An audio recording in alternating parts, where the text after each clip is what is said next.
India's wrestling contingent delivered a stirring performance at the Ulaanbaatar Open 2025, reinforcing its growing stature on the international mat. The tournament, which marked the third stop in the United World Wrestling (UWW) Ranking Series, brought together over 200 wrestlers from across the globe in a fiery contest of grit and determination. For India, the event was more than just a competition. It was a declaration of intent ahead of the World Championships and a proud moment of resurgence for many names returning to the mat after the Paris 2024 Olympics. Aman Sehrawat, India's youngest individual Olympic medalist, marked his return to the international stage with an inspiring campaign in the men's 57 kg freestyle category. Competing for the first time since his historic podium finish in Paris, Aman showed no signs of rust. He opened his account with a clinical 11-1 win over Kyrgyzstan's Almaz Smanbekov in the quarter-finals, displaying the same confidence and technical prowess that earned him global acclaim last year.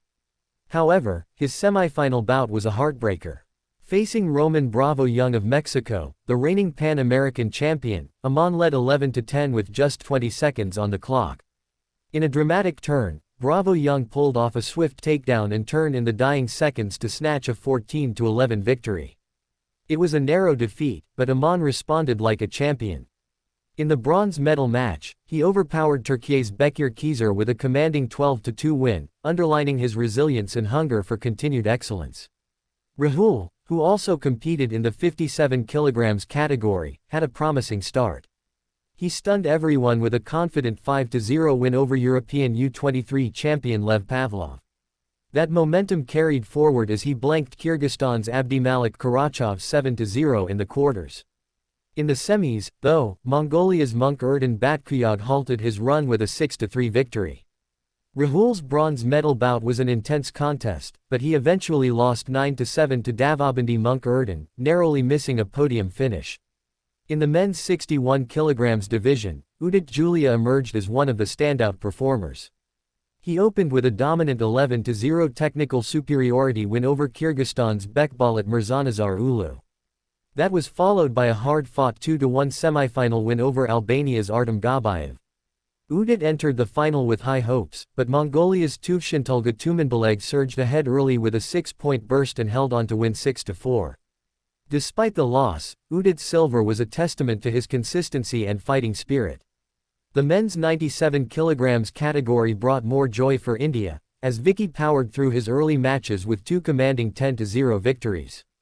Although he fell 4-2 to Mongolia's Genkhayag Gonbatar in the semi-finals, he bounced back in style. Facing U23 European champion Uladislav Kazlo, Vicky executed a flawless plan to claim a 5-0 win and secure the bronze medal. Amit, contesting in the men's 79 kg, had a tough semi-final against Iran's Farabars Faramars Babaragani, going down 9-3. But his bronze medal match against Mongolia's Delaitsaran Javklenku turned into a thriller. With scores tied at 14-14, Amit won on criteria, a rule that awards the win to the wrestler who scored the highest value move or scored last. His persistence paid off with a well-earned bronze. In the Greco-Roman categories, India had plenty to cheer about.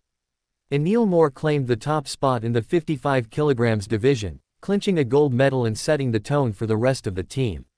Suraj, competing in the 60 kg Greco-Roman category, bagged silver after a series of gritty performances.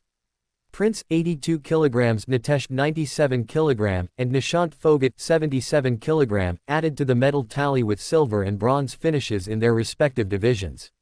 The depth of India's Greco-Roman talent pool was further evident. With strong bronze medal finishes from Karan Kamboy, 87 kg, Neeraj, 67 kg, and Jaideep, 74 kg, showing that India is rapidly becoming a threat across all styles of wrestling. In the women's division, India's dominance was simply staggering. Reetika Hooda, one of India's Paris 2024 stars, continued her golden run by taking top honors in the 76 kg category. Antim Panghal, another Paris Olympian and a rising global name, outclassed her rivals in the 53 kg division to secure gold. Joining them at the top of the podium were Neha Sangwan, 57 kg, Muskan, 59 kg, and Harshita, 72 kg, making it 6 gold medals for the Indian women. Their clinical performances not only brought glory but also sent a strong message to their global counterparts ahead of the upcoming World Championships. The women's team didn't stop at gold. Shiksha, 65 kg, and Pushpa, 55 kg, put up spirited fights and earned silver medals in their categories. Neelam, 50 kg, fought her way to a bronze, rounding off a successful campaign for India's female wrestlers.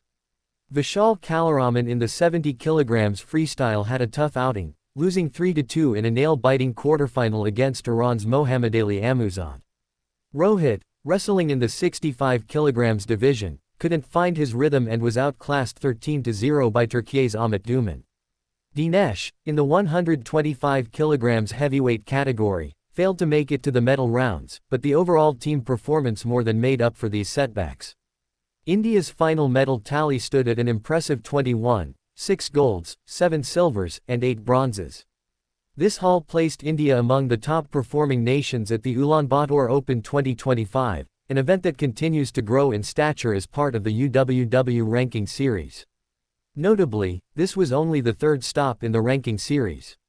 The final leg is set to be held in Budapest, Hungary, from July 17 to 20. For the Indian team, the Ulaanbaatar Open was not just about medals, it was about momentum.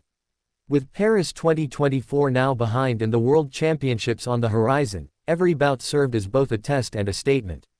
Behind the success lies a story of investment, hard work, and strategy. Indian wrestling has transformed in recent years through improved infrastructure, scientific training, international exposure, and a growing culture of professionalism among athletes and coaches. The blend of Olympic veterans and young talent is perhaps the most promising sign. Wrestlers like Aman Sehrawat, Antim Panghal, and Udit Gulia are not just winning medals, they're becoming the new face of Indian wrestling, carrying the baton from legends like Bajrang Punia and Vinesh Phogat. What's particularly heartening is the rise in depth across categories. India is now competing fiercely in weight classes it once struggled to make a mark in, especially in Greco-Roman and women's wrestling. The balanced medal distribution across styles and weights at the Ulaanbaatar Open stands as evidence. This performance also matters significantly in terms of ranking points. The UWW Ranking Series affects seeding for major tournaments like the World Championships and the Olympic qualifiers. A strong show here means better seeding, which often leads to more favorable draws, an essential factor at the elite level. Moreover, the exposure to varied wrestling styles from Europe, Central Asia, and the Americas at such ranking events gives Indian athletes the tactical awareness they need to adjust and thrive on bigger stages. Back home, this result will inspire hundreds of young wrestlers training in akaras and academies, dreaming of international glory. The message is clear: Indian wrestling is not only holding its ground but pushing forward. As the team heads into the next ranking series in Budapest, the target will be to build on this foundation. The confidence gained from a 21-medal campaign will be crucial in preparations for the Worlds and, eventually, the next Olympic cycle. The Ulaanbaatar Open may have been just another stop in the calendar for many nations, but for India, it was a celebration of progress, performance, and potential. It was proof that the mat is no longer just a place of competition, it's where Indian wrestling now demands, and earns, global respect.